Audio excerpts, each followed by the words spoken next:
नमस्कार दोस्तों, मैं यशवंत बिसेन विनर्स इंस्टीट्यूट की ओर से आप सभी लोग का बहुत बहुत स्वागत करता हूं। दोस्तों, आशा करता हूं आप सभी लोग ठीक ठाक होंगे। मैं भी ठीक हूं। पूरा विनर्स इंस्टीट्यूट आपके लिए लगातार दिन ब दिन और अच्छे अच्छे काम करते जा रहा है और उतना ही अच्छा आप लोग का रिजल्ट भी आ रहा है। तो हम बात कर रहे हैं आज MPPSC का जो यूनिट 6 है ना। यूनिट 6 का टेस्ट हुआ था और इस यूनिट 6 के टेस्ट में कौन कौन से प्रश्न आए थे, उसका क्या उत्तर सही होगा, है ना। इस सब में आज विस्तार से हम लोग एनालिसिस करने वाले हैं। तो चलिए दोस्त स्टार्ट करते हैं। तो ये टेलीग्राम चैनल है। अभी आप मुझे ये क्लास को MPPSC विनर्स इंस्टीट्यूट के MPPSC के स्पेशल चैनल पर देख रहे हैं, है ना। लेकिन आपको द विनर्स इंस्टीट्यूट के टेलीग्राम चैनल को ज्वाइन करना पड़ेगा, क्योंकि यहां पर आपको जो आप देख रहे हैं इसकी फाइल आपको मिल जाएगी। ठीक है दोस्त, तो चलिए अब बिना रुके आगे बढ़ते हैं। और आपको बता दूं, यदि आप लोगों ने अभी तक कोर्स नहीं लिया है, चूंकि बहुत सारे ऑफर चल चुके, बहुत सारे लोगों ने कोर्स ले लिया है, जिसने नहीं लिया और वो लेना चाहते हैं तो अभी भी समय है। मात्र 1999 रुपए में 5 महीने की वैधता के साथ आपको पूरा कंप्लीट कोर्स कराया जाएगा। ठीक है, तो उसमें फैसिलिटी क्या होगी दोस्त? एक्सपर्ट फैकल्टी आपको नोट्स प्लस PDF प्रोवाइड करेगी, वीडियो लेक्चर होंगे, डाउनलोड ऑप्शन होगा, टेस्ट और स्टडी मटेरियल, ये सारी फैसिलिटी आपको मिलने वाली है। तो चलिए आगे बढ़ते हैं। और ये रहा आज का अपना पहला प्रश्न। प्रश्न क्या था टेस्ट में? साम्यवाद के जनक भारत में कौन माने जाते हैं? प्रश्न क्या कह रहा है? साम्यवाद के जनक, मतलब साम्यवाद क्या है, सबसे पहले तो यही समझना पड़ेगा। उसके बाद हम बात करेंगे कि साम्यवाद के जनक किसे कहते हैं। तो साम्यवाद क्या है, अगर मैं आपको स्पष्टतः एक बिल्कुल सामान्य भाषा में बताऊं, अगर एक शब्द में मुझे कहा जाए कि इसे कैसे स्पष्ट करेंगे, तो साम्यवाद एक ऐसी विचारधारा है, यानी कि वर्ग विहीन समाज की विचारधारा, वर्ग विहीन समाज की विचारधारा क्या कहलाती है? यही साम्यवाद कहलाता है। मतलब किसी प्रकार का जो भी आज वर्तमान परिस्थिति कहो, या हमने इतिहास में भी देखा होगा, जो जाति धर्म संप्रदाय के आधार पे जो बटी हुई चीजें, जो समाज बटा हुआ है, इस बटे हुए समाज की कल्पना नहीं करता साम्यवाद। साम्यवाद का कहना यही है कि समाज में एक ही जाति, वो है मानव जाति, और उस मानव जाति का सभी संसाधनों पर समान प्रभुत्व है। और इस तरीके की बात कौन कहता है? तो यहां पर इसका जो सही उत्तर होगा वो हुआ MN राय। अब MN राय साहब की अगर हम बात करें तो इन्होंने साम्यवाद के जनक तो कहा जाता है। एक और तथ्य जुड़ता है, इनका पूरा नाम क्या है? मानवेंद्र नाथ। क्या? मानवेंद्र नाथ राय। ठीक है। दूसरी चीज, इनका जुड़ाव आप देखते हैं संविधान सभा में।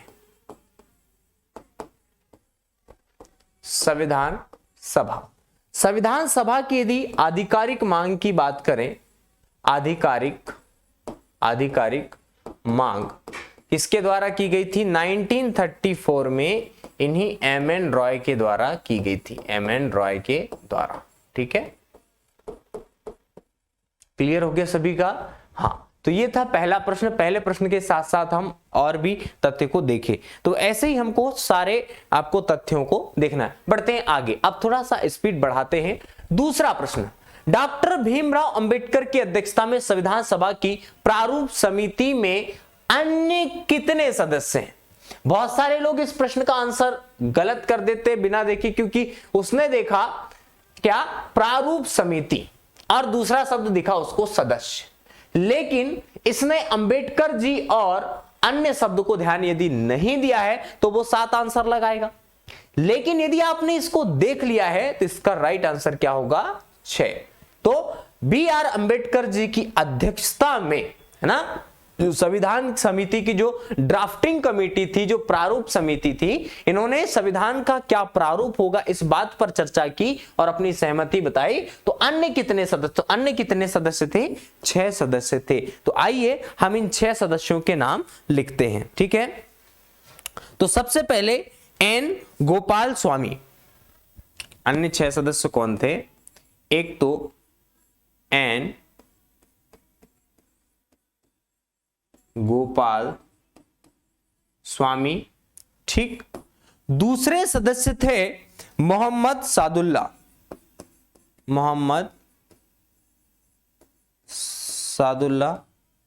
ठीक। तीसरे थे BL मित्तल साहब, BL मित्तल, ठीक। चौथे सदस्य थे DP खेतान, ठीक है। पांचवें सदस्य थे अल्लादी कृष्णस्वामी अय्यर, अल्लादी कृष्णस्वामी अय्यर, ठीक। और उसके बाद छठवें सदस्य थे कन्हैयालाल माणिकलाल, कन्हैयालाल माणिकलाल मुंशी, KM मुंशी, है ना।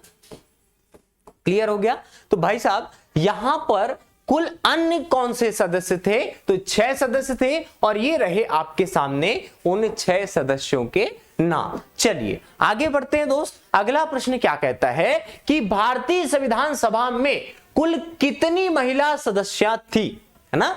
महिला सदस्यों की बात करें तो संख्या पूछ रहा है, तो संख्या कितनी दोस्त? 15 है। अब आपको एक काम दूंगा, चूंकि समय का अभाव है, कि आपको ये 15 सदस्य कौन कौन से थे, है ना, कौन थी, जिनमें सरोजनी नायडू का भी नाम आता है, ऐसे बहुत सारी महिलाएं हैं, है ना। तो इनके बारे में आप लोग जरूर देख कर जाइएगा। हो सकता है यहां में से पूछ ले कि निम्नलिखित में तो कौन सी महिला थी, कौन नहीं थी, ऐसा प्रश्न भी बन सकता है। अगला प्रश्न, संविधान सभा के किस सदस्य ने यह समाधान प्रस्तावित किया कि भारत का राष्ट्रीय ध्वज समान अनुपात में केसरी, सफेद और गहरे हरे रंग का 36 तिरंगा हो, जिसमें बीच में गहरे नीले रंग का एक चक्र हो। यानी कि जो आज आप तिरंगा देखते हो, ये 3 कलर के बीच में आप क्या देखते हैं भैया, ये जो आप चक्र देखते हैं। तो इस तरीके की जो परिकल्पना है वो किसके द्वारा दी गई, किसके द्वारा दी गई आपको बताना है ना। तो ये तिरंगे की जो परिकल्पना थी वो डॉक्टर राजेंद्र प्रसाद, किसके द्वारा? डॉक्टर राजेंद्र प्रसाद जी के द्वारा दी गई थी। क्लियर है सबको? चलो आगे बढ़ते हैं। अगला प्रश्न क्या कह रहा है, भारतीय गणतंत्र 26 जनवरी 1950 को सही संवैधानिक वस्तु स्थिति क्या थी जब संविधान लागू किया? यानी कि जिस दिन संविधान लागू हुआ उस दिन हम किस स्थिति में थे? क्या लोकतंत्रात्मक गणराज्य था? क्या संपूर्ण प्रभुत्व संपन्न धर्मनिरपेक्ष लोकतंत्रात्मक गणराज्य था? या संपूर्ण प्रभुत्व संपन्न लोकतांत्रिक गणराज्य था?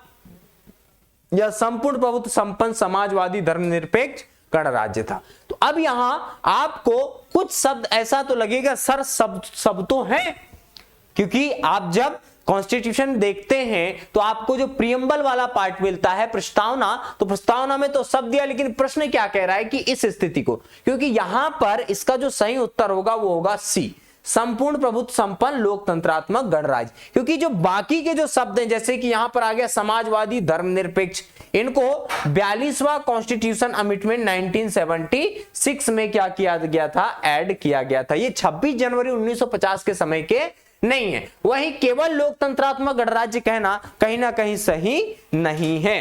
तो यहां तक क्लियर हो गया सभी लोग को? चलिए दोस्त अब आगे बढ़ते हैं। अगला प्रश्न क्या कह रहा है, भारत के संविधान की उद्देशिका में कितने प्रकार के न्याय की व्यवस्था की गई है ना? तो 3 प्रकार के न्याय की व्यवस्था की गई है। कौन कौन से?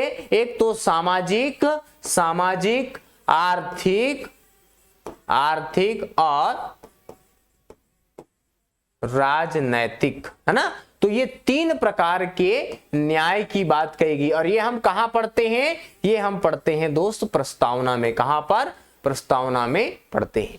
क्लियर हो गया सभी लोगों को? चलिए आगे बढ़ते हैं। अगला प्रश्न, निम्नलिखित में से कौन सा राज्य 29वें राज्य के रूप में अस्तित्व में आया? अब इसलिए अभी तक यदि हम 29वें राज्य की बात करें, वैसे तो वर्तमान में राज्यों की संख्या कितनी है? अभी 28 है। क्यों? क्योंकि 2019 से पहले जम्मू एंड कश्मीर क्या था? एक राज्य था। अब ये क्या हो गया? ये अब यूनियन टेरिटरी में क्या हो गया? परिवर्तित हो गया। परिवर्तित होने का कारण क्या रहा? धारा 370 का क्या होना? निरस्त होना। क्लियर है? तो अब अगर देखा जाए तो 29वें राज्य के रूप में कौन अस्तित्व में आया? तेलंगाना। कौन? तेलंगाना, है ना। कब? 2 जून। कब? 2 जून 2014 को क्या होता है? ये अस्तित्व में आता है। अगला प्रश्न, निम्नलिखित संविधान संशोधन में से किसके द्वारा सिक्किम विधिवत भारत में? भैया सिक्किम की बात कर रहा है, ये 36वें संविधान संशोधन, क्योंकि 1974 में हुए 35वें संविधान के तहत, संविधान संशोधन के तहत सिक्किम को सहराज्य का दर्जा दिया गया। किसका? सहराज्य का दर्जा दिया गया। और फाइनली 36वें संविधान संशोधन 1975 को, है ना, पूर्ण राज्य का दर्जा दे दिया गया। पूर्ण राज्य का दर्जा दे दिया गया, क्योंकि संविधान में हमारे यहां पर जनमत संग्रह करा के या किसी और आधार पर इन्हें शामिल करने का कोई प्रावधान नहीं था।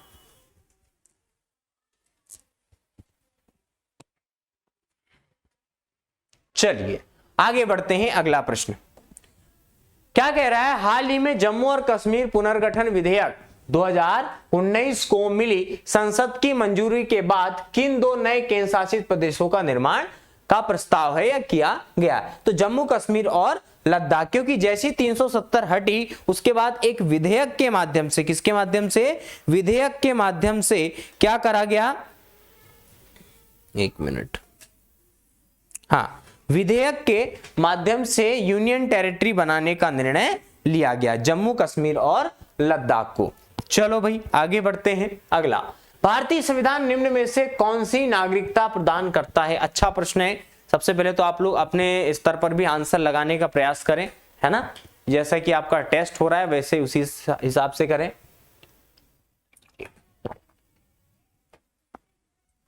तो भारतीय संविधान निम्न में से कौन सी नागरिकता प्रदान करता है? कौन सी नागरिकता? तो हमारे यहां पर कैसी एक हरिया, इसको एकल नागरिकता कहते हैं। क्या? एकल नागरिकता। अब इसके बारे में हम क्या क्या जान सकते हैं? देखो, एकल नागरिकता यानी कि हम सब, है ना, हम सब क्या हैं? भारतीय हैं। यानी कि हमारी जो पहचान है, पहचान केवल एक है। हम किसके नाम से पहचान पत्र बनता है? इंडियन। वी आर इंडियन, है ना।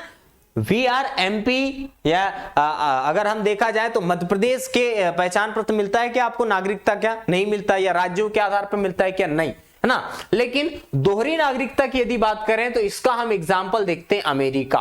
क्या? अमेरिका। ठीक, तो बोलेंगे सर कि इकहरी नागरिकता तो हमको समझ में आ गया, लेकिन ये लिया कहां से क्या? तो जो इकहरी नागरिकता, जो एकल नागरिकता है, वो हमने इंग्लैंड के संविधान से लिया। कहां से? इंग्लैंड के संविधान से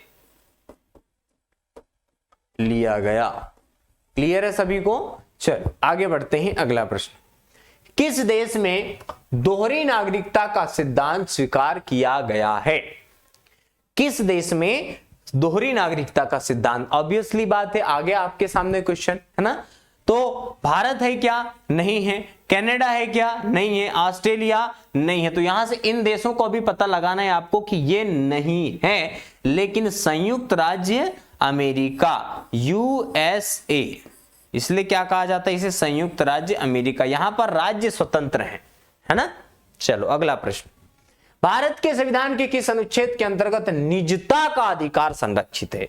ये थोड़ा सा प्रश्न कॉम्प्लिकेटेड है। निजता के अधिकार की यदि हम बात करें तो इसके लिए एक वाद हुआ था, ये 2017-18 की बात है, आई थिंक, मुझे क्लियर याद नहीं आ रहा है, लेकिन थोड़ा सा मैं अपने आप को टाइम दूं तो ये सही याद आ सकता है।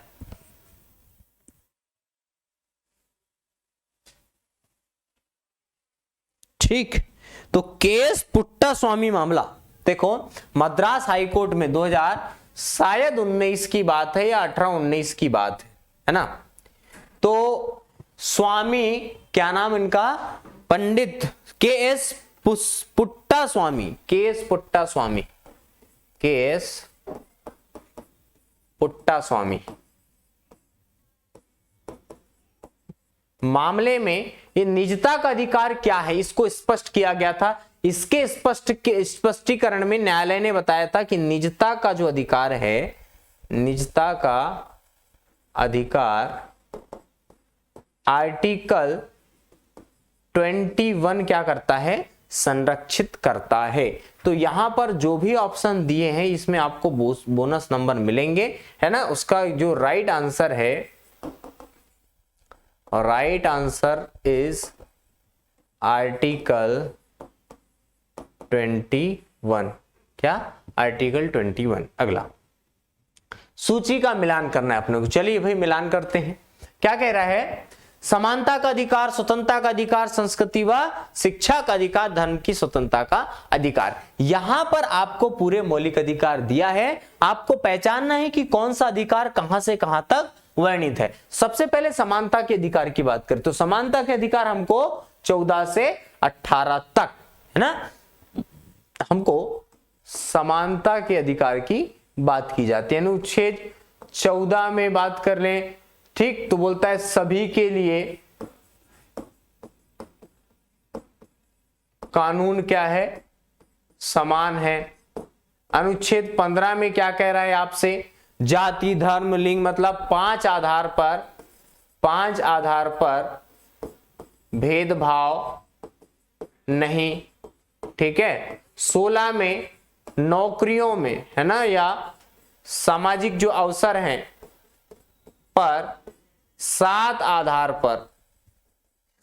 आधार पर भेदभाव नहीं किया जाएगा, ठीक है। 17 में अस्पृश्यता का अंत, अस्पृश्यता का अंत, ठीक, और 18 में उपाधि का अंत।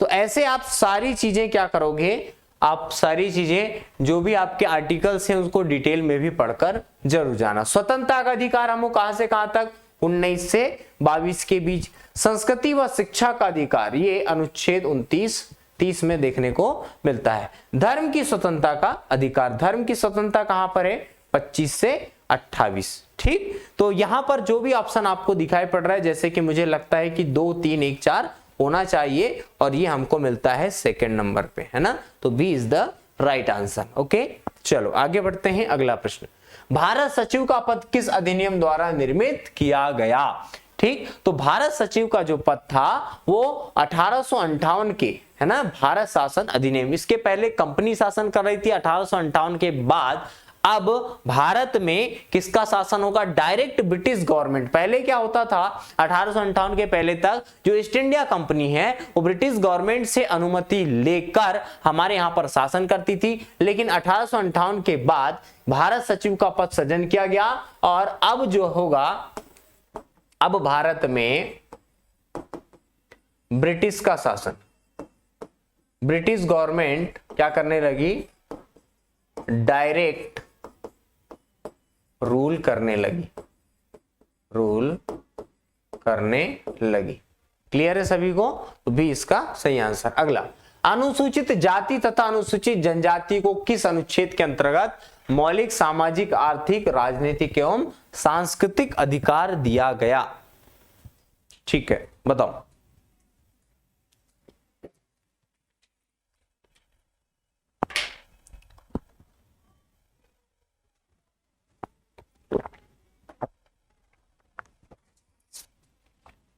तो भाई अनुच्छेद 17, अस्पृश्यता का अंत मतलब जो छुआछूत की जो रूढ़िवादिता है उससे हटकर सभी को सभी प्रकार की स्वतंत्रता दिलाना, न्याय दिलाना हर क्षेत्र में। और हमारे यहाँ पर जो हमारे सामाजिक क्षेत्र, आर्थिक, राजनीतिक और सांस्कृतिक क्षेत्रों में जो भेदभाव देखा जाता था उसको समाप्त करने की बात कहां पर कही गई? अनुच्छेद 17 में कही गई। चलो अगला प्रश्न। भारतीय संविधान के अंतर्गत निम्नलिखित में से किसे मूल अधिकारों का संरक्षक समझा जाता है? तो भाई हमारे मूल अधिकारों के लिए, चाहे हमारे साथ राज्य हमारे साथ कोई गलत करे या कोई व्यक्ति गलत करे, इसके लिए सार्वजनिक रूप से न्यायपालिका क्या है? संरक्षिका का काम करती। क्यों? क्योंकि न्यायपालिका ही ऐसी है जो आपके मौलिक अधिकारों का हनन तो आम नागरिक से लेकर सरकार भी कर सकती है। यदि सत्तारूढ़ पार्टी रही और सत्तारूढ़ पार्टी में बहुत ज्यादा तानाशाही दिख रही तो हो सकता है आपके मौलिक अधिकारों का हनन हो, है ना। तो इसके लिए फाइनली जो हमारे आधार स्तंभ में देखा जाता है, शासन के जो मेन स्तंभ है उनमें से तीसरा स्तंभ न्यायपालिका, वो यहाँ पर संरक्षक का काम करती है। अगला, मौलिक अधिकार क्या है भैया? अगर ऑप्शन के अनुसार देखा जाए, वैसे तो मौलिक अधिकारों को समझने के लिए पूरा एक लेक्चर हो सकता है ना, लेकिन प्रश्न के अनुसार क्या कह रहा है कि मौलिक अधिकार क्या है? वाद योग्य यानी कि इस पर आप न्यायालय जा सकते हो, अवाद योग्य यानी कि आप न्यायालय नहीं जा सकते, लचीले मतलब यहां पर जो दंड होगा बहुत ही सामान्य होगा, है ना, कठोर मतलब इतना कड़क होगा कि इससे बाहर कुछ हो ही नहीं सकता। तो भाई हमारे यहाँ पर दंड तो बाद में डिसाइड होगा, सबसे पहले इसके लिए आप न्यायालय जा सकते हैं यानी कि वाद योग्य है। अगला प्रश्न, भारतीय संविधान के अनुच्छेद 25 में प्रयुक्त हिंदू शब्द, क्या हिंदू शब्द किसे सम्मिलित नहीं करता? प्रश्न को ध्यान देना, क्या कह रहे हैं कि हिंदू के अंतर्गत कौन नहीं आते? तो भाई साहब पारसी नहीं आते। क्यों? क्योंकि पारसियों का अपना एक धर्म है, बाकी सिख, जैन और बौद्ध सब क्या हैं? हिंदू हैं। क्या है? हिंदू हैं। चलो भाई आगे बढ़ते हैं। अगला प्रश्न, भारत के उच्चतम न्यायालय में निम्नलिखित में से किस एक वाद में पिछड़े वर्गों के बीच क्रीमी लेयर के मुद्दे पर चर्चा की गई? क्या कह रहा है ये कि क्रीमी लेयर, सबसे पहले तो क्रीमी लेयर होता क्या है? क्रीमी लेयर मतलब पिछड़ा वर्ग के ऐसे लोग जिनकी आय बाकी लोगों से क्या है? ज्यादा है। मतलब एक अधिकतम आय वाले वो लोग जिनका एक अपना दायरा तय किया गया है कि उस दायरे से यदि अधिक आय होगी तो आप किसी भी लाभ के पात्र नहीं होंगे, लेकिन यदि उसके नीचे यदि आप जाते हो तो आप क्रीमी लेयर की कैटेगरी में आ जाओगे। ठीक है भाई, क्लियर है सबको? चलिए, तो ये वाद कौन सा था ये देखते हैं। के.एम. नानावती बनाम स्टेट ऑफ बॉम्बे, इंदिरा साहनी बनाम यूनियन ऑफ इंडिया, है ना, मधु लिमिये बनाम वेदमूर्ति या सज्जन सिंह बनाम स्टेट ऑफ पंजाब। तो ये मामला था इंदिरा साहनी बनाम यूनियन ऑफ इंडिया। कौन सा? इंदिरा साहनी बनाम यूनियन ऑफ इंडिया, ये वाद था। तो ये वाद का मतलब इन्होंने इस पर क्या की थी? मुद्दा उठाया था और फाइनली कोर्ट ने क्या लग दिया? इस पे अपना निर्णय दिया। भारत के संविधान के अनुच्छेद 32 के अंतर्गत संवैधानिक उपचारों के अधिकार के बारे में निम्नलिखित में से कौन सा कथन सही नहीं है? कह रहा है, क्या कह रहा है? सही नहीं है। तो आप चारों ऑप्शन पढ़िएगा। यहां पर सही नहीं है कि अगर बात करें तो इसका जो सही आंसर होगा वो होगा डी। इस उपबंध के अंतर्गत संसद किसी अन्य न्यायालय को रीट जारी करने का अधिकार करने की शक्ति दे सकती। ये बात बिल्कुल गलत है, क्योंकि जो रीट जारी करने का जो अधिकार है, रीट जारी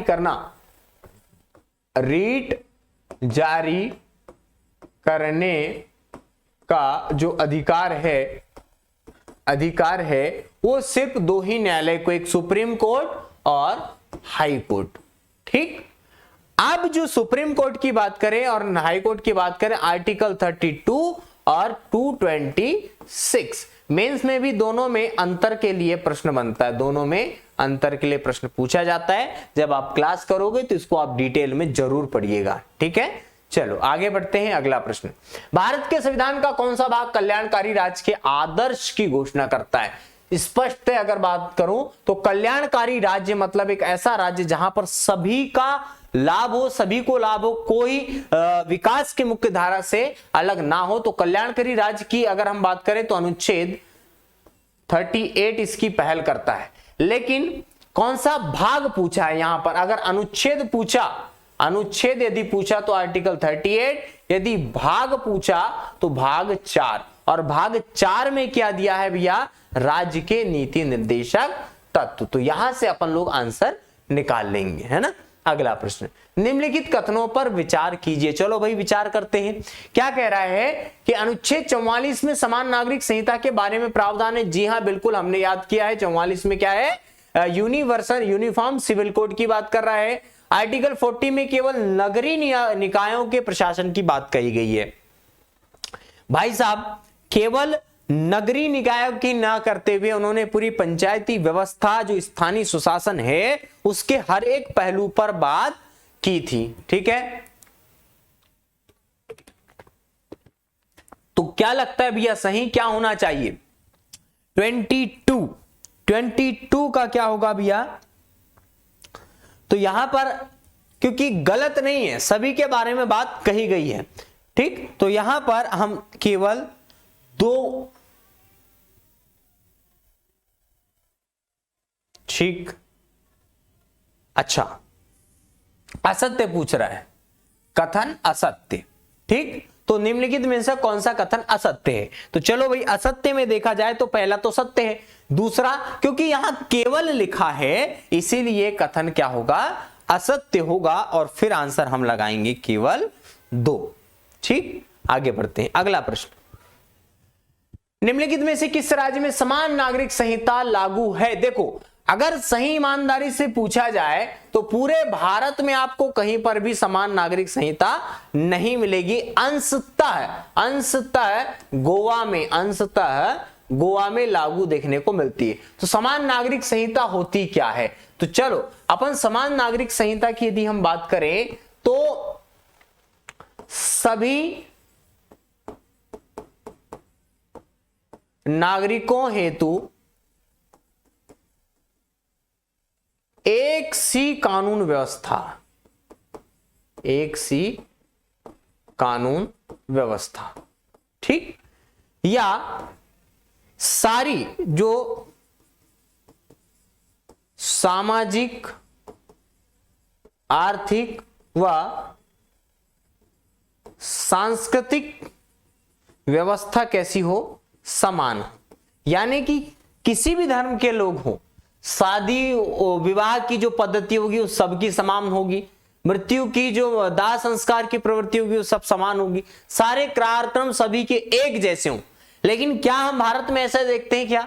कोई अग्नि से दाह संस्कार करता है, मतलब दहन करके संस्कार करता है ना, अंतिम। और कुछ लोग जो होते हैं, ठीक, तो कुछ लोग आपको मिलेंगे कि शादी के समय में क्या होता है कि भाई मंडप लगाते, कोई कोर्ट मैरिज कर लेता, मतलब सबकी कोई निकाह होता है किसी का, तो आपको अलग अलग चीजें देखने को मिलेंगी, है ना। तो यहां पर आपको चीजें क्लियर रखना है कि समान नागरिक संहिता का मतलब क्या होता है। समान नागरिक संहिता का मतलब सारे लोगों के लिए एक से प्रकार का कानून। चलिए आगे बढ़ते हैं। अगला क्वेश्चन क्या कह रहा है कि 2 आपको स्लाइड्स दिए हैं, स्लाइड 1 स्लाइड 2, ठीक। आर्टिकल 40, आर्टिकल 41, 44 और 48, यहां पर आपको मैच करना है कि कौन किसके बारे में बता रहा है। तो अनुच्छेद 40 की बात करें, बिल्कुल सही बात, ग्राम पंचायत के गठन की बात करता है। अनुच्छेद 41 है ना, काम करने का अधिकार देता है। 44 अभी हमने पढ़े, यूनिफॉर्म सिविल कोड। एंड 48 जो है organisation of agriculture and animal husbandry, तो कृषि एवं पशुपालन का उपबंध की बात कर रहा है। क्लियर है सभी को? हाँ, तो 1 2 3 4 इसका सही आंसर होगा। आगे बढ़ते हैं और ये रहा अगला प्रश्न, भारत के संविधान में अंतरराष्ट्रीय शांति और सुरक्षा की अभिवृद्धि का कहां उल्लेख किया गया है? अंतरराष्ट्रीय स्तर पर अगर हम शांति समझौता की बात करें तो आर्टिकल 51, क्या आर्टिकल 51 राज्य के नीति निर्देशक तत्वों की बात करता है। अगला प्रश्न, राज्य के नीति निर्देशक सिद्धांत एक ऐसा चेक है जो बैंक की सुविधा अनुसार अदा किया जाता है। यह किसने कहा था? किसने कहा था भैया कि राज्य के नीति निर्देशक तत्वों के बारे में? तो केटी शाह साहब ने कहा था। ठीक, तो ये कुछ कथन है, ऐसे कथन भी आप जब आप पढ़ो, देखो बेसिकली टेस्ट आपको ये बताता है कि आप जब पढ़ रहे होते हैं तो कैसे प्रश्न बनेंगे, आपको पढ़ने का एक तरीका मिल जाता है, एक सिनेरियो क्लियर हो जाता है कि आखिरकार हमको किन चीजों पर ध्यान देना है। अगला, भारत के प्रत्येक नागरिक के कर्तव्य के अंतर्गत प्राकृतिक पर्यावरण संरक्षण एवं सुधार। देखो केवल यदि उसने यहां पर कर्तव्य की बात नहीं किया होता तो आंसर 48 का होता, लेकिन उसने कर्तव्यों को जोड़कर पूछा है तो 51 का होगा। प्रश्न को अच्छे से पढ़ना। अगला, संविधान में मौलिक कर्तव्य को कब सम्मिलित किया गया? तो मौलिक कर्तव्यों को कब शामिल किया गया था भैया? तो 42वें संविधान संशोधन है ना, 42वां कॉन्स्टिट्यूशनल अमेंडमेंट 1976 में शामिल किया गया था, है ना। क्यों? क्योंकि उस समय जब इमरजेंसी लगी तो उसके बाद बहुत सारे लोगों ने संवैधानिक जो हमारी संस्थाएं हैं, संवैधानिक पद हैं, उनकी जो गरिमा है उसको ठेस पहुंचाया। इसी कारण बहुत सारे बदलाव देखने को मिलते हैं। ठीक है भाई, आगे बढ़ते हैं। अगला प्रश्न, आम आदमी पार्टी भैया बहुत चर्चे में है, आम आदमी पार्टी का गठन किस वर्ष में किया गया? तो 29 नवंबर की बात है, 29 नवंबर 2011 है या 12 है भाई? लगाओ, 2011 है या 12 है, सही बताना।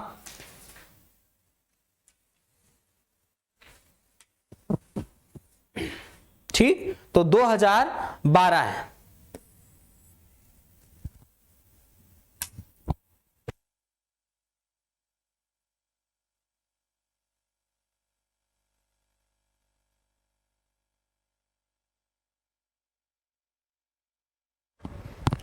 ठीक, तो 2012 में। अगला, राष्ट्रपति 5 वर्ष तक अपने पद पर रहता है। क्या कह रहा है? राष्ट्रपति 5 वर्ष तक अपने पद पर रहता है, अपने निर्वाचन की तारीख से, संसद द्वारा निर्धारित तिथि से, अपने पद ग्रहण के दिन से, निर्वाचन आयोग द्वारा घोषित तिथि से। तो भैया जब भी राष्ट्रपति अपना पद ग्रहण करता है उस दिन से 5 वर्ष तक अपने पद पर बना रहेगा। अगला प्रश्न, अनुच्छेद 108 के अंतर्गत लोकसभा और राज्यसभा की संयुक्त बैठक आयोजित की जाती है। क्या कह रहे हैं? जब दो सदन के बीच आपसी टकराव हो, चाहे वो लोकसभा हो राज्यसभा, लोकसभा राज्यसभा के बीच जब टकराव होता है तो ऐसे में उस समस्या को सुलझाने के लिए संयुक्त बैठक आयोजित की जाती, जो कि अनुच्छेद 108 में वर्णित है। लेकिन यहां से एक और प्रश्न बनता है, तो कौन करता है भैया? राष्ट्रपति करता है। लेकिन देखो बुलाने वाला राष्ट्रपति होता है, लेकिन इस जब संयुक्त बैठक होती है इसकी अध्यक्षता कौन करता है? तो लोकसभा स्पीकर इसकी क्या करता है? अध्यक्षता करता है, अध्यक्षता करता है। ये चीज आप लोग ध्यान रखिएगा, है ना। आगे, निम्नलिखित में से किस विषय पर राष्ट्रपति के लिए मंत्रिपरिषद से सलाह लेना आवश्यक नहीं है? क्या कह रहा है कि किस विषय पर राष्ट्रपति के लिए मंत्री, मतलब ऐसा कौन सा विषय है जहां पर, क्योंकि पूरे विषय ऐसे देखे गए हैं कि राष्ट्रपति रबर बैंड, स्टाम्प के रबर बैंड की तरह है, यानी कि राष्ट्रपति हर एक काम को करने से पहले वो मंत्रिमंडल की सलाह लेता है, मंत्रिपरिषद की सलाह लेता है। लेकिन ऐसा कौन सा काम है कि वो मंत्रिपरिषद की सलाह नहीं लेता? तो राजदूतों की नियुक्ति में लेता है भैया, विधेयक पर स्वीकृति, यहीं पर हमको आंसर मिल गया भैया। जब विधेयक, क्योंकि आपको पता है विधेयक फाइनली तब कानून बनता है जब राष्ट्रपति की हस्ताक्षर होती है। तो ऐसे हस्ताक्षर करने के लिए भाई हो सकता है सरकारें कानून गलत भी बना सकती हैं, तो यहां पर वो उनके अनुसार काम नहीं करेगा। क्लियर है सभी को? लेकिन कुछ विधेयक होते हैं जिन पर उसको स्वीकृति देना ही पड़ता है। तो 32 समझ में आ गया होगा मुझे लगता है। चलो अगला प्रश्न 33, भारत के प्रधानमंत्री के विषय में निम्नलिखित कथनों में से कौन सा सही है? प्रधानमंत्री मंत्रिपरिषद का नाममात्र का नेता हो। तो भैया नाममात्र का नेता तो नहीं होता, नाममात्र के तो राष्ट्रपति होते हैं। वह संसद के प्रति उत्तरदायी नहीं है, ऐसा हो ही नहीं सकता, है ना। संसद के प्रति उत्तरदायी होता है, क्लियर। वह अपने मंत्रियों में से किसी को बर्खास्त नहीं कर सकता। भैया ये बिल्कुल गलत बात, क्योंकि कर सकता है वो, जब चाहे मोदी जी चाहे तो किसी को कैबिनेट में रखें, चाहे तो हटा सके, क्योंकि वो बहुमत दल का नेता होता है ना। अगला, प्रधानमंत्री मंत्रिपरिषद का वास्तविक नेता होता है, ये बात सही है, बिल्कुल सही है, D is the right answer. The real leader of the council of minister, तो रियल लीडर कौन होता है? प्राइम मिनिस्टर होता है। अगला प्रश्न, भारतीय संविधान के अनुच्छेद 78 में प्रावधान है किसके दायित्व, मतलब आर्टिकल 78 किसके बारे में बताता है? लोकसभा अध्यक्ष, राज्यसभा के सभापति, भारत के नियंत्रक एवं महालेखा परीक्षक यानी कि कैग,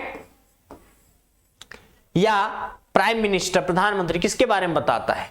तो भाई साहब आर्टिकल 78 जो है राज्यसभा के सभापति के संदर्भ में बताता है।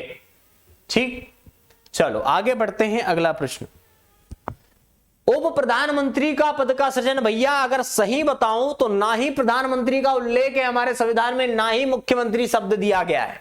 इन्हें बहुमत दल का नेता ही चुना गया है, मंत्रिपरिषद का प्रमुख कहा गया, लेकिन कहीं पर भी शब्द नहीं आया। और उप प्रधानमंत्री की बात करें तो ये तो मूल संविधान के अंतर्गत आता ही नहीं है, ये संविधान के प्रावधान से हटकर ये पद का सृजन किया गया है। ये खासकर अगर कहा जाए कि बिछड़ों को मनाने के लिए, रूठों को मनाने के लिए।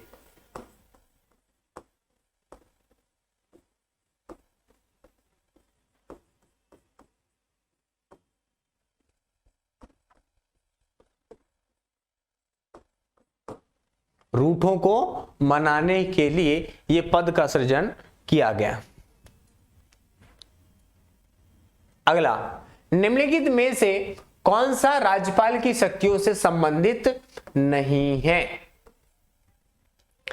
कौन सा राज्यपाल की शक्तियों के से संबंधित नहीं है?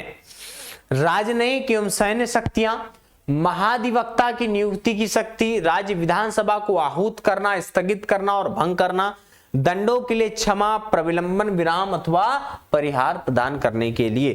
तो 36 में क्या होता है? देखो भाई, राजनीति जो सैन्य शक्तियां हैं, सैन्य शक्तियों के लिए ये काम नहीं करता, बाकी जो शक्तियां हैं उस पे राज्यपाल इन्वॉल्व होता है, गवर्नर इन्वॉल्व होता है। अगला प्रश्न, सर्वोच्च न्यायालय के तदर्थ न्यायाधीश, एडहॉक जज की नियुक्ति होती है, मतलब जो एडहॉक रहता है, एडहॉक जो जज होता है, इसको कब अपन ज्वाइन करवाते हैं?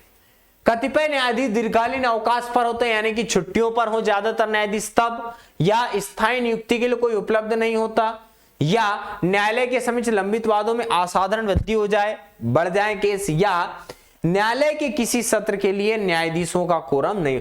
ये फाइनली जब न्यायाधीशों का कोरम नहीं होता तो कोरम को पूरा करने के लिए, है ना, कोरम को पूरा करने के लिए ये नियुक्त किए जाते हैं। अगला, संविधान के निर्वाचन के बारे में विधि के सर्वान प्रश्न से संबंधित वाद पर विचार करने के लिए उच्चतम न्यायालय के न्यायाधीशों की संख्या कम से कम, मतलब किसी भी विषय पर जो संविधान की बात कर रहे हैं, संविधान के विषय पे यदि आपको निर्णय लेना है तो कितने होना चाहिए? मिनिमम मतलब कितनी होनी चाहिए? कम से कम 5 सदस्यों की बेंच वाली क्या होनी चाहिए? न्यायालय होनी चाहिए। अगला, संविधान का कौन सा अनुच्छेद उच्चतम न्यायालय को उसके द्वारा दिए गए निर्णय अथवा आदेश के पुनर्विलोकन हेतु अनाधिकृत करता है? तो देखो, आर्टिकल जो 137 है वो पुनर्विलोकन हेतु अनाधिकृत करता है। जब आप डिटेल में आर्टिकल पढ़ोगे तब ये चीजें आपको बहुत अच्छे से क्लियर हो जाएंगी। जिसने दिया है वो सही आंसर लगाएगा। भारत में न्यायिक पुनरीक्षण का अर्थ है, मतलब जो इन इंडिया इंडिशियल रिवीजन मींस, है ना, judicial revision, sorry, judicial revision means क्या होता है? तो इसका जो सही आंसर होगा वो होगा विधियों और कार्यपालिका आदेशों की संवैधानिकता के विषय में प्रख्यापन करने का न्यायपालिका का अधिकार। मतलब कई बार कोर्ट से भी क्या हो जाते हैं, कुछ फैसले गलत हो जाते हैं, किसी में कुछ चूक हो जाती है। तो न्यायिक पुनर्अवलोकन मतलब पुनः उसको अवलोकित करना और उस पे अपनी सफाई देना या उसका परीक्षण करना, ये इसके अंतर्गत माना जाएगा। अगला, निम्नलिखित में से किस राज्य से लोकसभा के 2 सदस्य निर्वाचित किए जाते हैं? मतलब हमारे भारत में सबसे छोटी अगर लोकसभा क्षेत्र कौन सा राज्य ऐसा है जिसके सबसे कम लोकसभा सदस्य हैं, केवल 2 लोकसभा सदस्य वहां से चुनकर आते हैं, वो कौन सा राज्य आपको बताना है? तो वो राज्य हमारा त्रिपुरा। कहां? त्रिपुरा से केवल 2 सांसद चुन के जाते हैं, कहां पर? लोकसभा में। प्रोटेम स्पीकर का मतलब पिछले प्रश्न से हमने क्या सीखा कि हमको सारी लोकसभा सीटें भी देखना है, सबसे ज्यादा कहां की? यूपी की। हमने कहां पूछ लिया? सबसे कम पूछ लिया। तो रिलेट करते हुए चलो, आसपास से ही क्वेश्चन पकड़ेगा वो। प्रोटेम स्पीकर का कर्तव्य क्या होता है? प्रोटेम स्पीकर की अनुपस्थिति में सदन की कार्रवाई संचालित करना, गलत बात। सदस्य को शपथ दिलाना, जी हां, प्रोटेम स्पीकर का जो काम होता है, जो सदस्य जीत कर आए हैं उनको केवल शपथ दिलाना, और जिस भी सदन का वो है लोकसभा में यदि कोई बना है, सब लोग जीत कर गए तो उनको शपथ दिलवाता है और लोकसभा अध्यक्ष का चुनाव करवाता है। स्थापन रूप से स्पीकर का कार्य करना, जी बिल्कुल गलत, हमको उधर ही आंसर मिल गया है ना। अगला, नीचे कुछ राज्यों तथा राज्यसभा में उन्हें आवंटित सदस्य संख्या की सूची दी गई, उनमें से कौन सम्मिलित नहीं है? आपको यहां पर राज्यसभा सीट बताना है, किस राज्य की कितनी। अब याद होगी तो सही बताओगे, है ना। पहले ही दे दिया मध्य प्रदेश की 16, तो भैया मध्य प्रदेश में कितनी सीटें हैं? 11 हैं। तो यही क्वेश्चन के अनुसार सुमेलित नहीं है, तो ये सुमेलित नहीं है, लेकिन सही आंसर लगाना 11। बाकी जो दिए गए वो सही। तमिलनाडु में 18, महाराष्ट्र में 19 और पश्चिम बंगाल में 16 सीटें हैं। कहां की? राज्यसभा सीटें। अगला, कटौती प्रस्ताव को किसके उपस्थापन के बाद पुनः स्थापित किया जाता? मतलब संसद में कटौती प्रस्ताव कब लाते हैं? तो कटौती प्रस्ताव अभी देखने को मिला था जब अपना सामान्य बजट आता है और रेलवे बजट आता है, ठीक है, तब कटौती प्रस्ताव को क्या किया जाता है, क्योंकि बजट में देख लिए कहां लग रहा है क्या, तो उसमें क्या कम कर सकते हैं, वो कटौती प्रस्ताव होता है। लोकसभा द्वारा पारित किसी धन विधेयक को राज्यसभा द्वारा कितने सप्ताह तक रोक सकते? सप्ताह पूछ लिया तो 2 सप्ताह है ना। कितने दिन तक रोक सकती राज्यसभा? 14 दिन तक रोक सकती है। क्लियर है सबको? हाँ, आगे बढ़ो। निम्नलिखित में से कौन भारत में संघ राज्य संबंध से संबंधित नहीं है? तो यहां पर जो इंद्रजीत गुप्ता समिति है, ये राज्य वित्त पोषण, क्या? राज्य वित्त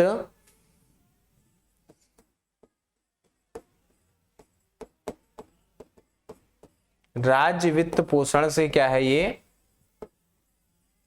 संबंधित है ना। बाकी जैसे सरकारिया आयोग, राजमन्नार आयोग और पुंछी आयोग, ये सारे आयोग जो हैं केंद्र राज्य संबंध से संबंधित हैं। क्योंकि प्रश्न नहीं है पूछ रहा है तो कौन नहीं है? इंद्रजीत गुप्ता समिति नहीं है। ठीक, आगे बढ़ते हैं। अगला प्रश्न, भारत के संविधान की 7वीं अनुसूची में क्या निहित है? तो 7वीं अनुसूची में संघ सूची, राज्य सूची और समवर्ती सूची बताई गई है। तो हमारे यहां पर टोटल अनुसूचियों की संख्या कितनी है? 12 अनुसूची है। कौन से? 12 अनुसूची। तो 12 अनुसूची आप लोग क्या करना है? याद कर लेना है, जिसमें से आपको 11वीं 12वीं में पंचायत और नगर निगम के बारे में बताया है ना। 10वीं अनुसूची में आप जाओगे तो दल बदल, 9वीं में जो संपत्ति के अधिकार, सबसे शुरू में जब संविधान आया तो 8 अनुसूची थी, वर्तमान में 12 हो गई थी। तमाम चीजें आप लोग को देखते हुए जाना है। सुमेलित कीजिए संघ राज्य क्षेत्र और दूसरी तरफ न्यायपालिका। भैया न्यायपालिका में देखा यह गया है कि किन्हीं 2 राज्यों की एक ही न्यायपालिका हो सकती है, या केंद्र शासित प्रदेशों की जो न्यायपालिका होती किसी एक राज्य से जुड़ी हुई होती। तो अंडमान निकोबार द्वीप समूह, इसका न्यायालय कहां पर है? इसकी न्यायपालिका कलकत्ता उच्च न्यायालय में है। दमन एवं दीव आपको मिलेगा बंबई उच्च न्यायालय। कहां पर? बंबई उच्च न्यायालय। लक्षद्वीप और पुदुचेरी, तो पुदुचेरी जो है ये मद्रास हाई कोर्ट और लक्षद्वीप जो है केरल हाई कोर्ट में आपको क्या मिलेगी, इसकी न्यायपालिका स्थापित मिलेगी। तो चलो भाई इसका आंसर क्या होगा 48। 3 4 ये 3 है, ये 4 है, ये 2 है और ये 1 है। ठीक है,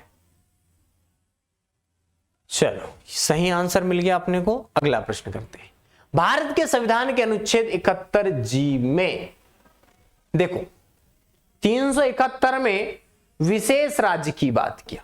विशेष राज्य कौन कौन से, इनमें 371 में गोवा भी शामिल है, गुजरात भी शामिल है, महाराष्ट्र भी शामिल है। लेकिन इसके बहुत सारे सब आर्टिकल हैं, ए से लेकर जे तक इसके सब आर्टिकल मिलेंगे। इनमें से जी पूछ रहा है, सब आर्टिकल देखकर जरूर जाना। तो मिजोरम की बात कर रहा है, जी में किसकी बात कर रहा है, मिजोरम की बात कर रहा है ना।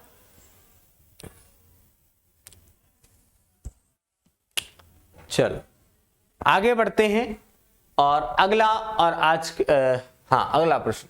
71वें संविधान संशोधन से संविधान की 8वीं अनुसूची में कौन सी 3 भाषाएं जोड़ी गई। तो इसके लिए KMN याद रखना या नमक, क्या याद रखोगे, नमक याद रखना। 71वां जो संविधान संशोधन हुआ था 1992 में नेपाली, कोंकणी और मणिपुरी। इसके बाद जो 92वां संविधान संशोधन हुआ 2003 में, यहां पर 4 भाषाएं जोड़ी गई। कितनी, 4 भाषा। कौन कौन सी, बोडो, डोगरी, मैथाली और संथाली। तो BDMS भी आपको याद रखते चलना है। चलिए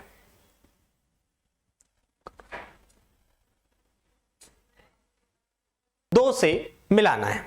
ठीक, चलो अपन कंटिन्यू करते हैं। क्या कह रहा है, अनुच्छेद 352, 356 और 360 इन कूटों को मिलाना है कि किस अनुच्छेद में क्या बात कही गई है। अगली सूची है राष्ट्रीय आपातकाल की बात कर रहा है। राष्ट्रीय आपात, राष्ट्रपति शासन, वित्तीय आपातकाल।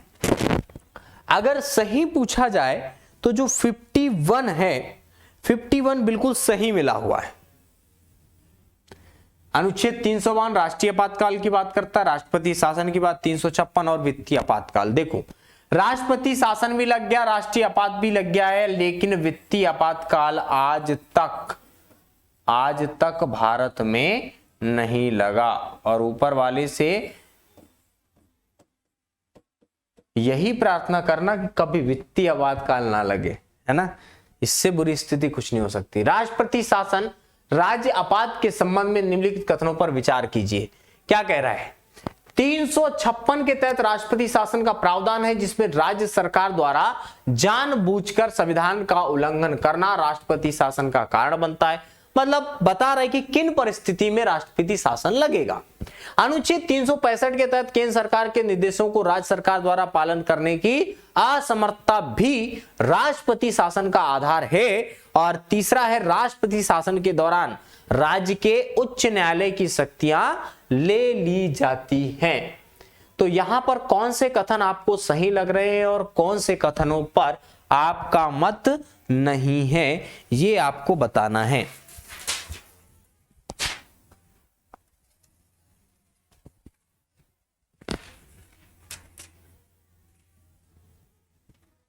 ठीक, तो पहला और दूसरा कथन सही है, बाकी जो तीसरा कथन है यहां पर, क्योंकि भाई राज्य की शक्ति ले ली जाती, न्यायालय की नहीं ले सकते आप।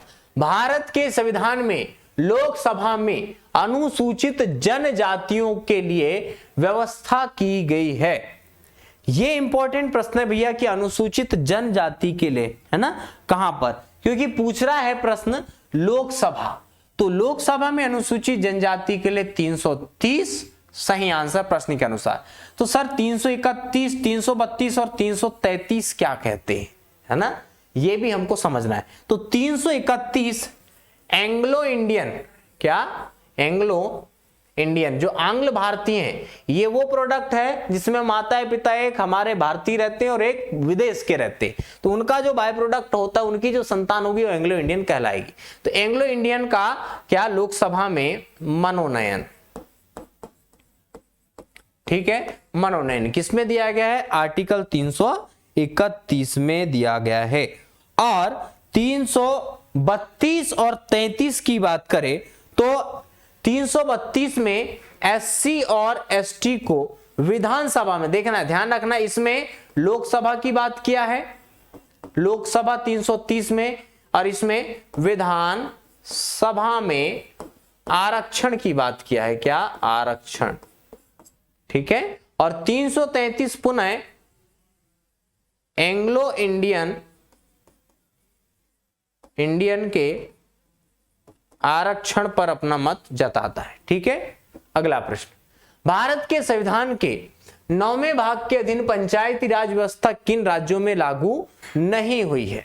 कहां पर लागू नहीं है ये आपको बताना है। आर्टिकल कौन से किस क्वेश्चन में है? 54 में। तो नागालैंड, मेघालय तथा मिजोरम, नागालैंड, मेघालय तथा मिजोरम वो राज्य हैं जहां पर पंचायती राज व्यवस्था लागू नहीं हुई है। अगला, 2011 में लोकायुक्त विधेयक पारित करने वाला प्रथम भारतीय राज्य, बहुत इंपॉर्टेंट है भैया, लोकायुक्त है ना, उत्तराखंड है। हमारे भारत में लोकपाल लाने के लिए अन्ना जी ने काफी आंदोलन किए। लोकपाल क्या होता है?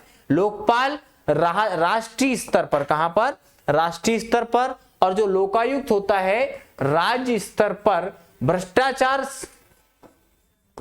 भ्रष्टाचार विरोधी संस्था के रूप में कार्य करता है, ठीक है, भ्रष्टाचार विरोधी संस्था। अगला प्रश्न, निम्न में से कौन सुशासन की विशेषता नहीं है?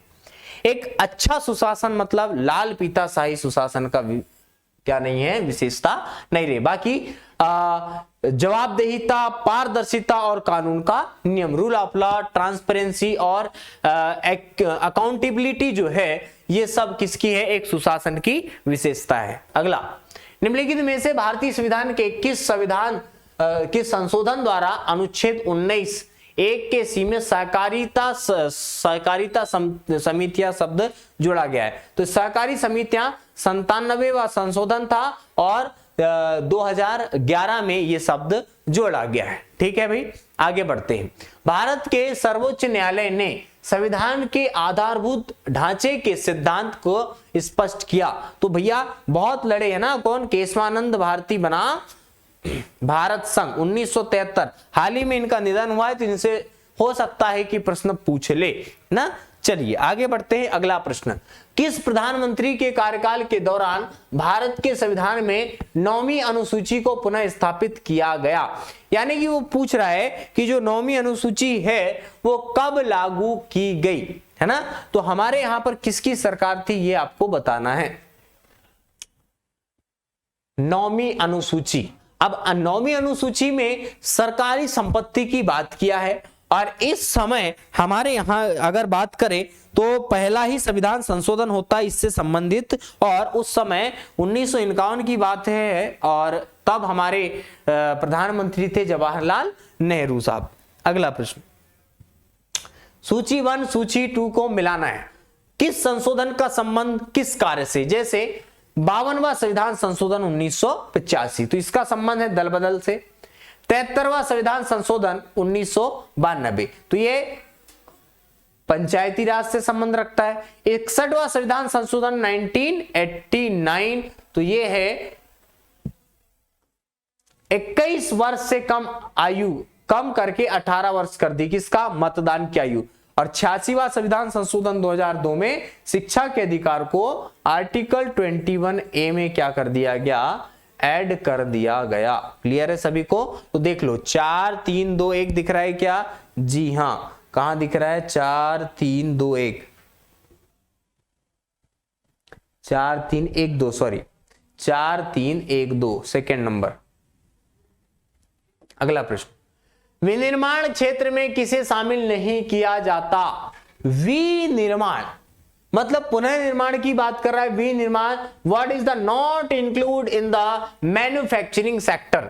जो बड़े उद्योग होते हैं, लघु उद्योग होते हैं और जो सूक्ष्म उद्योग होते हैं, ये विनिर्माण में यानी कि मैन्युफैक्चरिंग सेक्टर में काम करते हैं। जो कंस्ट्रक्शन इंडस्ट्री है, अच्छा निर्माण और विनिर्माण में क्या अंतर है?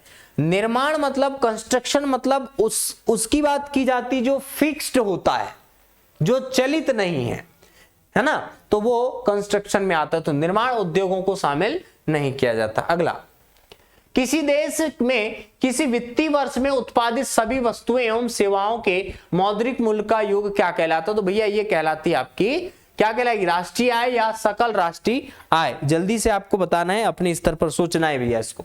तो ये क्या कहलाएगी? आपकी राष्ट्रीय आय। सकल राष्ट्रीय आय क्या कहलाती है? सकल मूल्य योजित या जीडीपी, ग्रॉस डोमेस्टिक प्रोडक्शन।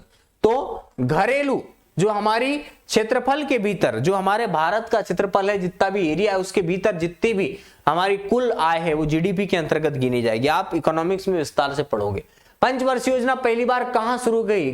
तो 1928 की बात है। स्टालिन साहब थे, 1900 स्टालिन के कार्यकाल में यूएसएसआर यानी कि पूर्व सोवियत संघ, ये चर्चे में जो है उससे रिलेटेड प्रश्न है ना। तो यूएसएसआर ने पहली बार पंचायती योजना लागू की। भारत में योजना अवकाश की अवधि थी, मतलब कब से कब तक भारत में पंचवर्षीय योजना काम नहीं की? तो 66 से 69 के बीच में, है ना। हमारे लाल बहादुर शास्त्री जी की मृत्यु होती है, उसके बाद थोड़ा सा हमारे यहाँ आपातकाल की स्थिति देखने को मिलती, तब हम लोग इसको नहीं कर पाते। भारत चाइना वार भी होता है उसके पहले। गरीबी हटाओ का आह्वान किस पर? बहुत फेमस क्वेश्चन है और इसमें हमेशा आंसर आता है 5वीं पंचवर्षीय योजना, गरीबी हटाओ का नारा। अगला प्रश्न, सुकन्या समृद्धि स्कीम के बारे में निम्नलिखित में से कौन सा कथन सही नहीं है? तो पहला कथन क्या कह रहा है? 10 वर्ष की आयु तक लड़कियों के माता पिता की अपनी बेटियों के नाम से इसे खाते खोल सकते हैं, या इसके अंशदान आयकर अधिनियम की धारा 80 के अधीन कर लाभों के लिए स्वीकार्य है, या इस पर प्राप्त किए गए ब्याज पर प्रतिवर्ष 1500 रुपए तक की छूट प्राप्त होगी, या इस खाते में प्रतिवर्ष अधिक से अधिक 1.5 लाख रुपए निवेश किए जा सकते हैं।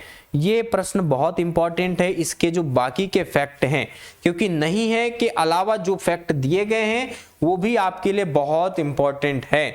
तो यहां पर जो सी ऑप्शन होगा, ये इसका ऑप्शन क्या है? ये गलत है ना। लेकिन बाकी जो ऑप्शन आप पढ़ रहे हैं डी, बी और ए, ये इस सुकन्या से जुड़े हुए तथ्य हैं, इनको आपको याद रखना है। अगला, सागरमाला परियोजना भारत में कब लागू की गई? तो सागरमाला परियोजना 2015 में तो लागू की गई, लेकिन माह कौन सा था? तो मार्च 2015 में सागरमाला परियोजना लागू की गई। अब आपका काम है कि सागरमाला परियोजना के बारे में आप लोग खुद स्वयं, क्योंकि समय का अभाव है ना, बहुत चर्चे में रही है। अब मैं बताऊंगा नहीं, लेकिन आपको ये मैं जरूर काम दे रहा हूं। इरडा नियमित करती, इरडा जो है एक बीमा कंपनियां हैं, है ना। ये एनबीएफसी का चैप्टर से प्रश्न पूछा गया था आपसे, है ना। इकोनॉमिक्स में आप लोग इसको विस्तार से पढ़ोगे। अगला, भारत के विनिवेश आयोग का प्रथम अध्यक्ष कौन था? भारत में विनिवेश आयोग के जो प्रथम अध्यक्ष थे वो कौन थे? आपको बताना है। मोंटेक्सी या अरुण जेटली, सी रंगराजन या रामाकृष्णा? बताइए। तो जीवी रामकृष्णा भारत के विनिवेश आयोग के क्या थे? पहले अध्यक्ष थे, है ना। तो क्या कह रहे हैं? Who was the first chairman of the disinvestment commission of India? Nikki क्या है? What is Nikki? निक्की वो नहीं है जो आपके घर के आसपास खेलती रहती है, छोटी बच्ची नहीं है ना।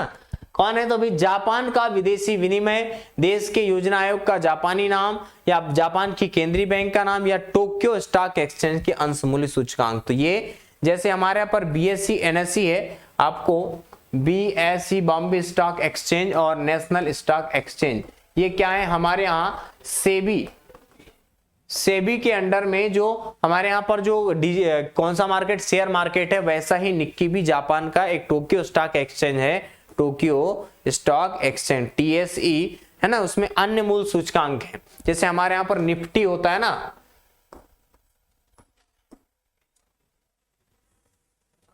नेशनल स्टॉक 50, तो इसको निफ्टी के नाम से निफ्टी,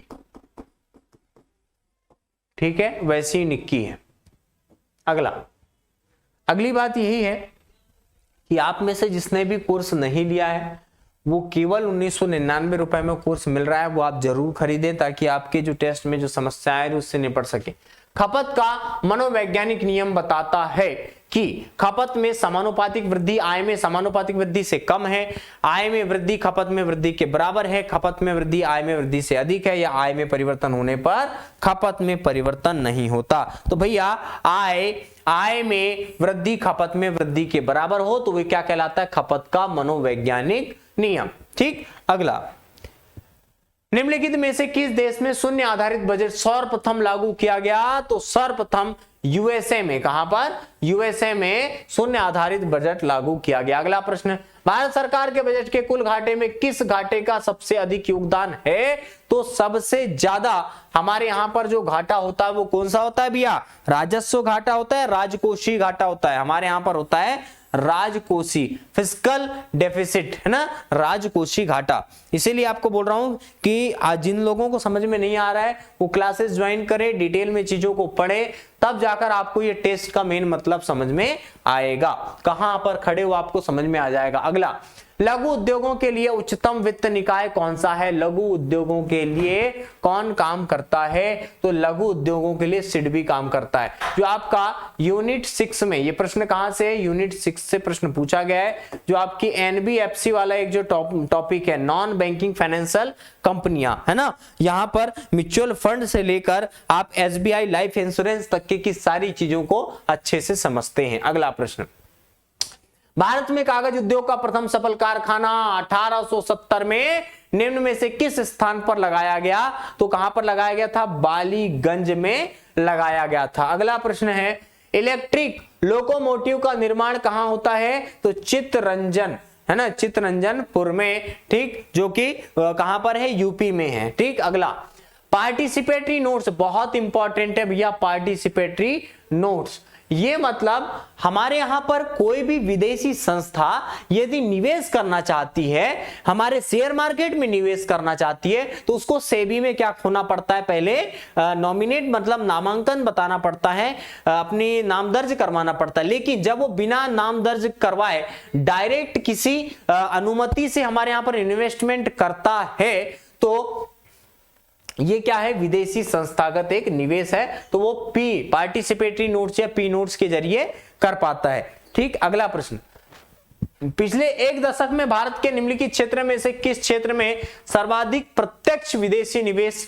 प्रवाह आकर्षित हुआ? हमारे यहाँ सबसे ज्यादा जो विदेशी निवेश आ रहा है वो सेवा सर्विस सेक्टर में, है ना, डायरेक्ट जो इन्वेस्टमेंट है वो सर्विस सेक्टर में हो रहा है। अगला प्रश्न, भारतीय अर्थव्यवस्था में कृषि का क्या योगदान है? बढ़ रहा है, घट रहा है, स्थिर है? या भैया हमारे यहाँ पर कृषि का योगदान घट रहा है। एकमात्र कोरोना काल में देखा कि कृषि ने ही हमारी अर्थव्यवस्था को संभाला।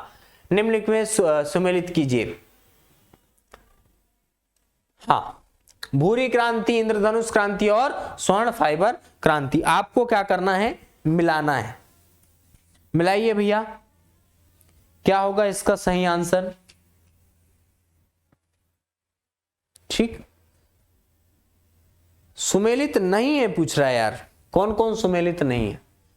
तो सुमेलित नहीं है, इंद्रधनुष क्रांति का संबंध तो है ही नहीं है भैया इससे, स्वास्थ्य को लेकर बात करता है, तो ये सुमेलित नहीं है। स्वर्ण फाइबर भी सुमेलित नहीं है, तो 1 और 3 सुमेलित नहीं है। ठीक है, अगला प्रश्न, हाल के वर्षों में निम्न में से कौन कृषि तथा संबंधित क्रियाओं हेतु सबसे अधिक संस्थागत साख प्रदान कर रहा है? तो हमारे यहां पर सबसे ज्यादा जो वाणिज्यिक बैंक है, कमर्शियल बैंक है, ये सबसे ज्यादा ब्रांचेस फैला रहे हैं और हमारी इकोनॉमिक ग्रोथ में भी इनका एक अहम योगदान देखने को मिलता है। सुप्रीम कोर्ट की हाल ही की रूलिंग के आधार पर कुछ निश्चित गणमान्य व्यक्तियों के चित्र ही सरकारी विज्ञापनों में प्रकाशित किए जा सकते हैं।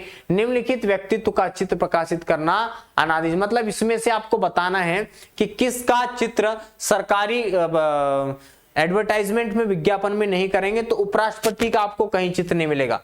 प्रधानमंत्री तो पेट्रोल पंप से लेकर, है ना, बैंक के हर कोने कोने तक आपको मिलेंगे, है ना। चाहे आप थैला खरीदने जाओ, चाहे कुछ भी खरीदने जाओ, सब जगह प्रधानमंत्री दिखेंगे। ठीक, अगला, निम्नलिखित में से किस अधिनियम के द्वारा नियंत्रक एवं महालेखा परीक्षक को वैधानिक दर्जा दिया गया है? तो भाई साहब 1919 का, कौन सा, 1919 के अधिनियम के तहत इसको वैधानिक दर्जा दिया गया है। बाद में इसको फाइनली एक पोस्ट के रूप में 1935 के तहत किया गया, लेकिन पहली बार वैधानिक रूप से इसको एक्सेप्ट किया 1919 के अधिनियम। स्विस राष्ट्रपति का कार्यकाल कितने वर्ष का होता है? तो यह होता है केवल 1 वर्ष का। स्विस राष्ट्रपति है उसका कार्यकाल 1 वर्ष का होता है। अगला प्रश्न, छाया मंत्रिमंडल किसकी प्रशासनिक व्यवस्था की विशिष्टता है? छाया मंत्रिमंडल जो है ये कहां का है भैया, ये बताना है। ब्रिटेन का है, आई थिंक ब्रिटेन का, बिल्कुल सही, ब्रिटेन का है, ब्रिटेन। अगला प्रश्न, कोलकाता में उच्चतम न्यायालय की स्थापना किसके द्वारा की गई? सब जानते हैं, बिल्कुल सर्वविदित है, 1773 का विनय, जो हमारे यहां पर चार्टर अधिनियम आया 1773 का, उसके तहत इसके, ठीक, इसके तहत 1774 में कलकत्ता में क्या की गई? सुप्रीम कोर्ट की स्थापना की गई। और इसके जो पहले चीफ जस्टिस थे वो थे एलिजा इम्पे, एलिजा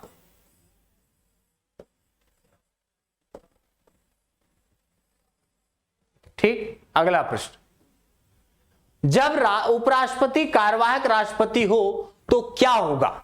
राष्ट्रपति और उपराष्ट्रपति दोनों की सभी शक्तियों और प्रकार प्राप्त होंगे, या राष्ट्रपति के सभी भत्ते और विशेषाधिकार प्राप्त होंगे, या राज्यसभा के सभापति के रूप में कार्य जारी करना रखना होगा? नहीं भैया, इसमें 1 और 2 सही है, तीसरी बात यहां पर सही लागू नहीं होती। अगला प्रश्न है, अगला प्रश्न, अध्यक्षीय सरकार में राष्ट्रपति विधानमंडल पर आश्रित नहीं होता, विधानमंडल पर आश्रित होता है। न्यायपालिका, तो भैया इसका सही आंसर होगा ए, विधानमंडल पर आश्रित नहीं होता अध्यक्षीय सरकार में, ठीक, बाकी सब पे आश्रित होता है।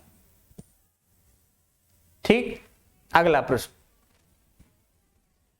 वह पहला राज्य कौन सा है जिसने परिसीमन के अधीन मतदान कराया? परिसीमन के अधीन मतदान कराने वाला राज्य था कर्नाटक। ये फैक्चुअल चीजें हैं, ये जब तक आप डिटेल में नहीं पढ़ोगे तो मैं तुरंत में भी आपको समझाने में असमर्थ हूं, क्योंकि आप में भी समझ होनी चाहिए, तब मैं उसको डिटेल में समझाऊं तो बात बनेगी, और उसके लिए करना पड़ेगा क्लास ज्वाइन। सदन में राष्ट्रपति के विरुद्ध महाभियोग प्रस्ताव पास करने के लिए कितने सदस्यों का समर्थन चाहिए? तो 2/3। कितना? सदन के कुल सदस्यों में, है ना, सदन के कुल सदस्यों में से कम 2/3 सदस्य होना जरूरी है। भारत के राष्ट्रपति का नाम बताएं जो सबसे कम आयु के थे।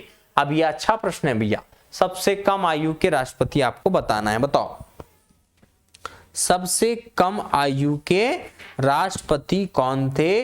तो R Venkataraman, doctor R Venkataraman साहब सबसे कम के राष्ट्रपति थे। भारत के संविधान में संघीय शब्द का प्रयोग कहां पर हुआ है? वैसे तो संविधान में कहीं पर भी नहीं हुआ, केवल अनुच्छेद 1 में ये शब्द मिलता है, लेकिन हमारा जो संविधान है, जो हमारा मूल संविधान है, ये किसमें लिखा गया है? इंग्लिश। और इंग्लिश के अनुसार यदि देखें तो हमने संविधान में यूनियन को क्या किया है? एक्सेप्ट किया है या एडॉप्ट किया है। और संघीय का मतलब होता है फेडरल, और India is not federal, India is not federal, है ना, India is union, Indian constitution is union. Okay, अगला, किसने कहा था संसदीय लोकतंत्र का अर्थ है एक व्यक्ति और एक मत? अच्छा है भैया, कथनों से भी प्रश्न बनते हैं। तो डॉक्टर भीमराव अंबेडकर ने यह बात कही थी, आपको याद रखना, क्योंकि BM अम्बेडकर की बातें बहुत बार पूछी जाती हैं। अगला प्रश्न, भारत में नागरिकों के लिए निर्धारित मत देने की न्यूनतम आयु कितनी है? बहुत ही सड़ा सा प्रश्न आया था, 18 वर्ष। ठीक, अगला प्रश्न, निम्नलिखित में से कौन सा डिमांड ड्राफ्ट के संदर्भ में सही नहीं है? डीडी जो आप बनवाते हैं ना, यह एक पराक्रम में लिखता है, यह एक बैंकर्स चेक है, या धन के अभाव के कारण अस्वीकृत किया जा सकता है, या बैंक द्वारा जारी किया जाता है। तो डीडी का क्या मतलब है भैया? 95 वाला क्वेश्चन। तो यह क्या है? चेक नहीं है, यह एक बैंकर्स चेक नहीं है। बाकी परकाम क्या है? परकाम में लिखता है, या नेगोशिएबल इंस्ट्रूमेंट है, और बाकी सारी चीजें सही है, ये चीज गलत मानी जाएगी। अगला, भारत में रेपो दर कौन निर्धारित करता है? Reserve bank. ठीक, देखो रेपो रेट क्या होता है, रिवर्स रेपो रेट क्या होता है, बैंक रेट क्या होता है, बेस रेट क्या होता है, ये सब समझने के लिए आपको क्लास को डिटेल में पढ़ना होगा।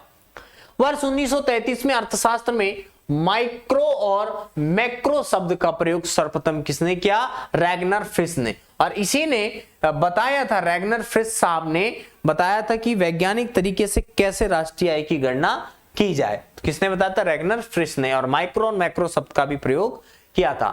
आर्थिक लगान से क्या आशय? श्रम के उपयोग के बदले में किया गया भुगतान, पूंजी के उपयोग में बदले में किया गया भुगतान, भूमि के उपयोग के बदले किया गया भुगतान। तो भैया ये लगान जो है बहुत अच्छा प्रश्न है, आपसे बनना चाहिए। भूमि के उपयोग के बदले जो भुगतान किया जाता है, जो पहले करते थे जमींदार लोगों को, जमींदारों की जमीन होती थी, छोटे छोटे किसान उस पे फसल उगाते थे और वो लगान क्या करते थे?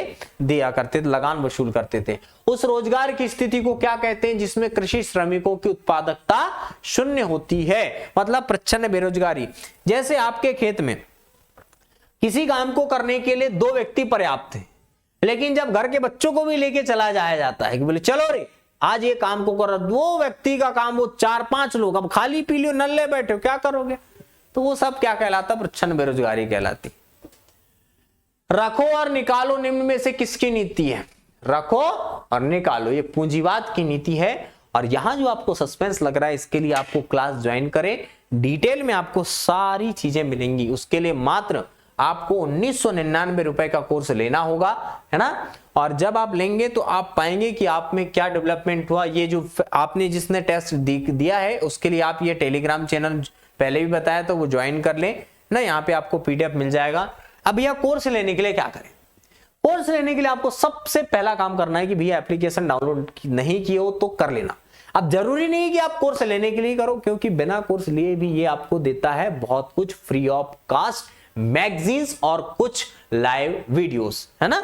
तो अब उसके में क्या क्या फैसिलिटी है ये आप देख पा रहे हैं। जैसे आपको कितने भी बार आप डाउनलोड कर सकते हैं, आपको स्टडी मटेरियल मिलेगा, आपको स्टडी नोट्स मिलेंगे, डेली लाइव क्लासेस कितने भी बार आप देख सकते हो, कितने बार डाउनलोड कर सकते हो। और इसमें unlimited views, topic wise test भी होंगे, प्रैक्टिस शीट मिलेंगी, प्रैक्टिस नोट्स मिलेंगे। और इसके अलावा आपका एक और काम अभी मुझे आप देख रहे हैं वो है MPPSC का स्पेशल विनर्स इंस्टीट्यूट का यूट्यूब चैनल। इसके अलावा हमारे बाकी के भी सेक्टर के जो आपको यूट्यूब चैनल दिख रहे हैं, तुरंत फटाफट जाकर सब्सक्राइब करिएगा। और कैसा लगा ये सेशन कमेंट में जरूर बताइएगा। मिलते हैं अगले सेशन में, तब तक के लिए नमस्कार, जय हिंद।